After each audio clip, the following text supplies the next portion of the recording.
story time, how God showed me discipline. I'll give you a little bit of background before I get into the story. Start of the year, I was lacking discipline. I went for a vacation, came back, and I was off work for a little while, and then just trying to find that discipline was hard. Like I'd say I wake up early and then I sleep in during the wake up times. I'd say I'll do something hard, but then I wasn't doing it. I was sleeping, and that was like part of me felt like I was losing like a why, like a factor, like a burning desire. And I asked God, I was like, God, I really need help. I know I'm looking for my discipline. I'm looking for my why. I'm looking for my will to do more and better work.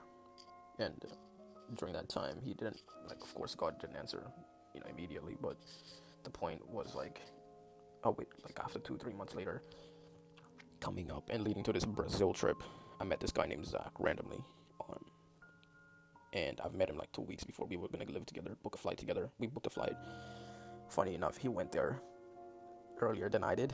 He caught the flight, and I don't know, somehow like magic. I don't know, it's God's will or something. Like the flight canceled on me the night before. I was supposed to be there on the night, and now it's canceled. I'm like, what the fuck?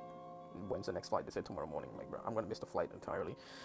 So short rundown, I lost and missed the flight entirely down to from Melbourne to Santiago, so Brazil. And when I missed the flight, Zach went on the plane already. He's on board and he's gone. So yeah, quite funny. What happened afterwards is I booked the flight 2 days later, and when he got there before I did, it was midnight. He got there at 11 p.m. midnight, and I got the same time, and I was shit scared because I jumped in a taxi. This guy was like trying to hustle me, ask me for money, down to taxi. I'm like, bro, I barely speak Portuguese. I'm trying to like understand who this guy was, and he's trying to sell me on something. But he wanted to drop me off, and he took me to the address. It's not like Uber or anything. He took me to the address.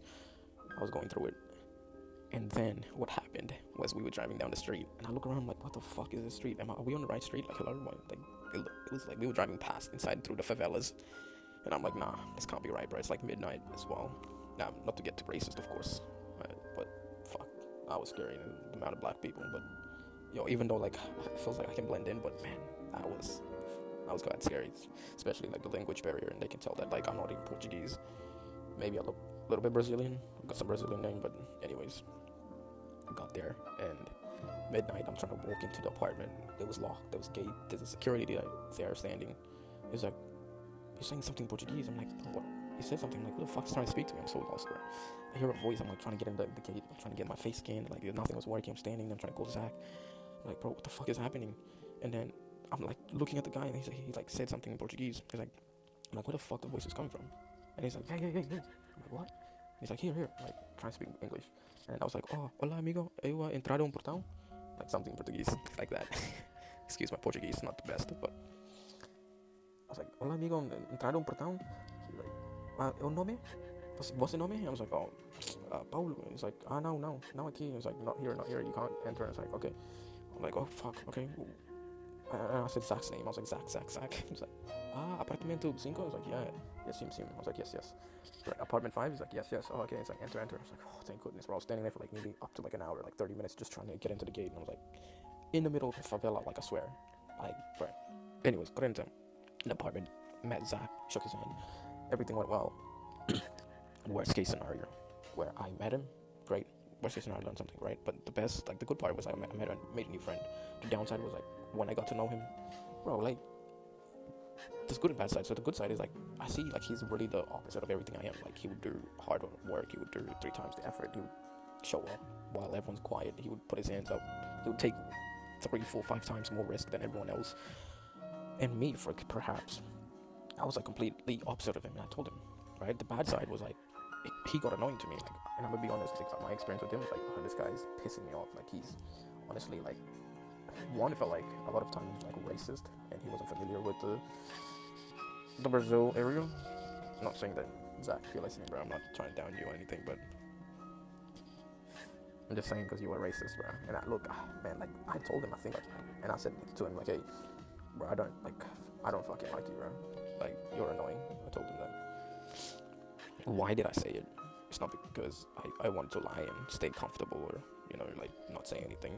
And I knew that the truth was gonna hurt. I'd rather say the hurtful things and be honest and be truthful than not saying it and keeping it to myself. And I told him, I was like, bro, I fucking hate you, bro. I don't like you, and I don't want to like live with you, man. Pissing me off. And when he heard it, he was like, I'm pretty sure he was like, okay, well, at least thank you for your honesty on that. But then I also told him, hey man, like, also like the fact that now I'm living with you, like it makes sense. I noticed one thing that's really well, and I prayed and asked God to show me discipline, like, well, like not discipline, but give me a why. And God didn't show me a why. He showed me a standard. The standard was like, hey, this is the guy that you're gonna meet. His name is Zach, and when you meet him, this is the standard I want you to hold yourself up to every single day. And when I met Zach, I was like, bro, this guy's insane. He fucking works so hard. He wakes up early. He does like 3, 4, or 5 times more output than a lot of people. Because I know like a lot of the people, they do more input than output, and he does way more output than anyone else. So, biggest lesson when I took that away from him, I was like, yeah, I need to be like this guy. I need to mimic him. I need to model him. So I modeled someone. Now, like, I found the standard. Like, hey, no matter how hard it is, or no matter how tough it gets, like 2 a.m., tiredness, or whether it's like pushing through the gym through tiredness, do it. Or the days you don't want to show up, push through it. Those are the days with the biggest growth, biggest changes, and being patient with the result and staying disciplined. And ever since that happened, I felt like I feel a lot greater waking up 2 a.m., shower in cold water. Like, it feels like I'm more structured with my days. I know what to do. There's more output. I'm driving towards like a better decisions within my life, and I'm taking those like risks, the scarier bets, and especially like actions as well within myself. So, and that has caused the biggest growth. Me doing more output than input. I could read 1,000 books, but it's not going to help me as much as me doing and getting out there and doing the actions needed. So the TLDR is, God will answer you, but He won't answer you directly sometimes. You have to come to the conclusion that, hey, this is how God answered me, and He answered me differently. Like for me, I asked for a why to push through because I've lost like part of that why early this year. But He showed me like standard. This is what you have to live up to every day. I'm like, okay, I'm gonna live this standard. I'm gonna follow this standard, and I've been doing that, and I'm continuing to do so. That's what life is all about right now. Understanding more like the hardship improvement. But yeah, cool guys.